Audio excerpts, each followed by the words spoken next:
जय माता दी दोस्तों, आप सभी को आने वाले नवरात्रि की ढेरों शुभकामनाएं। माता रानी की कृपा आप पर और आपके परिवार पर सदैव बनी रहे।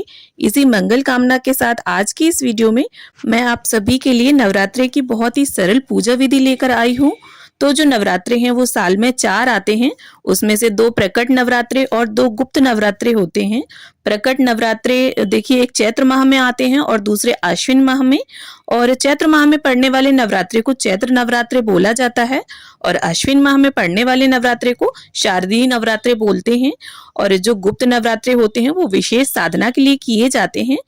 गृहस्थों द्वारा चैत्र माह के और अश्विन माह के नवरात्रे ही मनाए जाते हैं। तो देखिए पूजा विधि दोनों की सेम ही रहती है।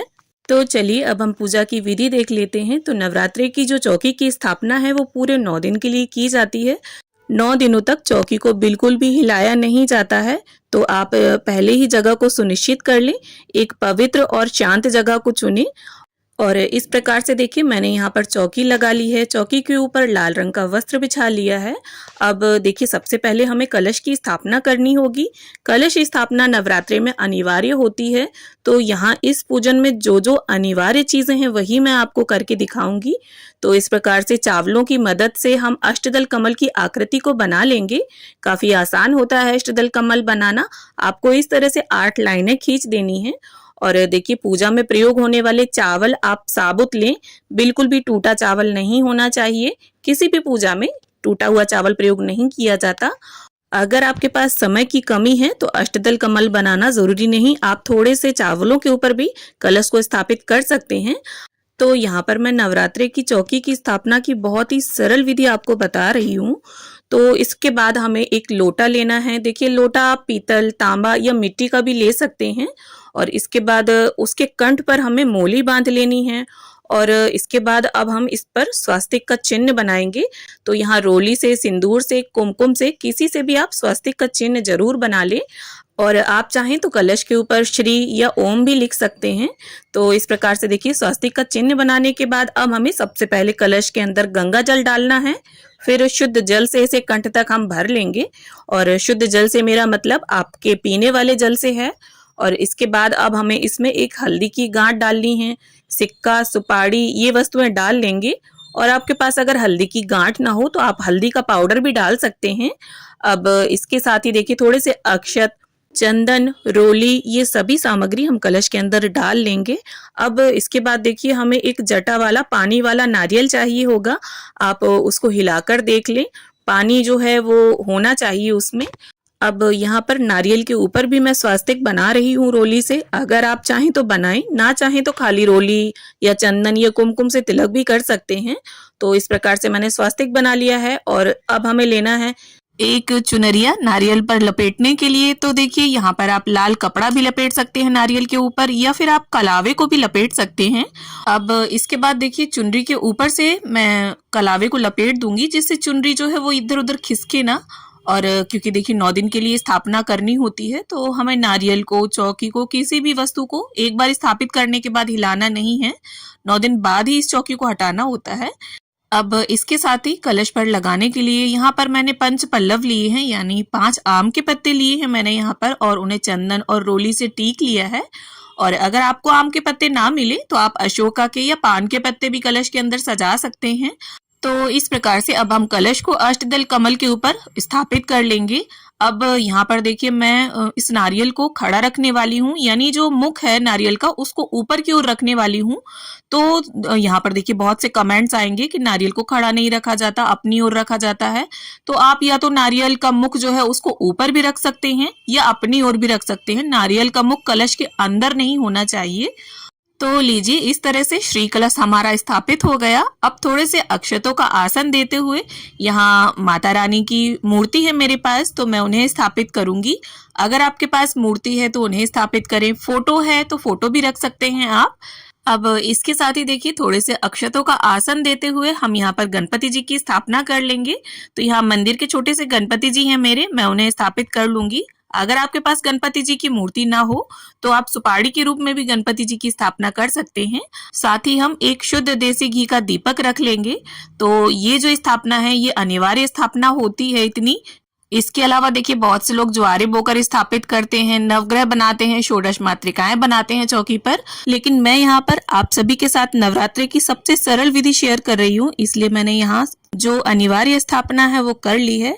और नवरात्रि की संपूर्ण और विस्तृत पूजा विधि भी मैं जल्द ही अपने चैनल पर अपलोड करूंगी।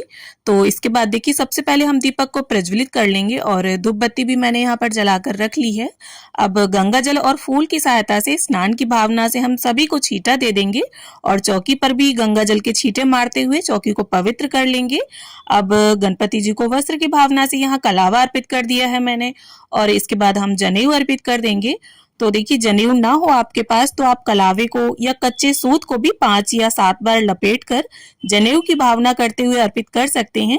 अब गणपति जी का चंदन, रोली, अक्षत, पुष्प, धूप घास समर्पित करते हुए सबसे पहले पूजन कर लेंगे उनका। और अब माता रानी को वस्त्र की भावना से यहाँ लाल रंग की चुनरिया मैं अर्पित कर दूंगी। और देखिए नवरात्रि के समय में माता रानी की काफी अच्छी सुंदर सुंदर चुनरी मिलती है मार्केट में। अब इसके बाद माता को यहाँ पर चंदन, रोली, अक्षत अर्पित कर देंगे हम। और साथ ही माता रानी का जो वाहन है सिंह, उनका, कलश देव का, दीप देव का, सभी का हम तिलक कर लेंगे। तो नवरात्रि के समय में हर तरफ रौनक रहती है, जगह जगह पर माता रानी की झांकियां सुंदर सुंदर सजी होती हैं और माता रानी की जो मनमोहक झांकियां होती हैं वो मंत्रमुग्ध करने वाली होती हैं। उन्हें देखकर नजर हटाने को बिल्कुल भी मन नहीं करता। और पूरे 9 दिनों तक मंदिरों में, पंडालों में माता रानी के भजन कीर्तन का आयोजन होता रहता है। तो इस तरह से मैया को मैंने कुछ फूल अर्पित कर दिए हैं, कलश देव पर भी माला अर्पित कर दी है और इसके साथ ही सभी को हम सुगंध लगा देंगे। तो देखिए जो भी फूल हो आपके पास आप उनसे पूजन करें, लेकिन अगर माँ के लिए आपको गुड़हल का फूल मिल जाता है तो आप वो जरूर अर्पित करें माँ को। अब इसके बाद गणपति जी को यहाँ नारियल के लड्डू का भोग मैंने रख दिया है और माता रानी को देखिए बताशे का भोग आपको जरूर रखना है। कुछ हो ना हो आप सिर्फ बताशे का भी भोग अगर प्रेम से, श्रद्धा से माँ को अर्पित करते हैं तो माँ उसे भी स्वीकार कर लेती हैं। और बताशे के ऊपर आप एक फूल वाली लौंग का जोड़ा अवश्य रख दें और फूल होना चाहिए लौंग में, टूटा नहीं होना चाहिए। तो इस तरह से देखिए अब हम पंचमेवे का भोग भी माँ को अर्पित कर देंगे और जो भी ऋतु फल हो आप उनका भोग माँ को अर्पित करें। और देखिए नवरात्रि में माँ को अन्न का भोग नहीं लगाया जाता है, फलाहारी व्रत रहे जाते हैं और फलाहारी भोग प्रसाद लगाया जाता है माँ को। अब इसके बाद कुछ सुहाग का सामान हम माँ को अर्पित कर देंगे। तो देखिए ये जो सुहाग का सामान है ये आप 5, 7 इस संख्या में ले और आप इसे पहले दिन भी अर्पित कर सकते हैं और जो आखिरी दिन होता है 9वां दिन, उस दिन भी अर्पित कर सकते हैं।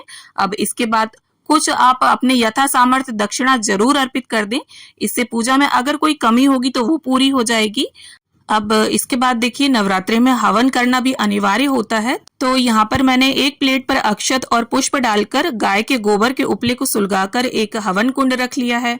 उस पर हम कपूर डाल लेंगे। तो इस तरह से घी डालते हुए अग्नि प्रज्वलित कर लेंगे और सबसे पहले देखिए 5 आहुतियां यहाँ घी की दे रही हूं मैं। आप घी में हवन सामग्री को मिक्स करके भी आहुतियां दे सकते हैं और आहुति देते समय ओम दुर्गा देव्यै नमः स्वाहा, ओम दुर्गा देव्यै नमः स्वाहा, इस तरह से आप मंत्रोच्चारण करते रहें और जो भी भोग प्रसाद आपने अर्पित किया है उसकी भी आहुति आप जरूर दें, क्योंकि आहुति के माध्यम से जो हमारा भोग प्रसाद है वो सीधे देवी देवताओं तक स्वीकार होता है, पहुंचता है। तो यहाँ पर आप 5, 7, 9, 11 जितनी आहुति देना चाहें उतनी आहुतियां दें। और देखिए अंत में आपको एक लौंग के जोड़े की आहुति जरूर देनी है और एक इलायची की, और इन्हें आप घी में डिप करके फिर आहुति दें। और देखिए इस हवन को भी हमें डेली करना होता है, ये अनिवार्य होता है। तो इस प्रकार से देखिए हवन संपूर्ण होने के बाद इस तरह से आप हवन पात्र के आसपास 3 बार जल जरूर फिरा दें। अब इसके साथ ही एक शुद्ध देसी घी के दीपक से हम प्रेम पूर्वक गणपति जी की, कलश देव की, माता रानी की, सभी की आरती उतार लेंगे। अम्बे तू है जगदम्बे काली, जय दुर्गे खप्पर वाली, तेरे ही गुण गाए भारती, ओ मैया हम सब उतारे माँ की आरती। और आरती संपन्न करने के बाद आप 1 लोटा जल भरकर माँ के समीप जरूर रख दें।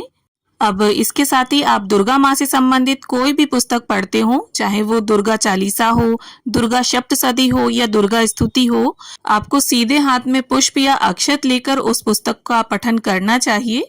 और पाठ संपूर्ण करने के बाद हाथ के पुष्प और अक्षत गणपति जी के और माँ के चरणों में छोड़ देने चाहिए।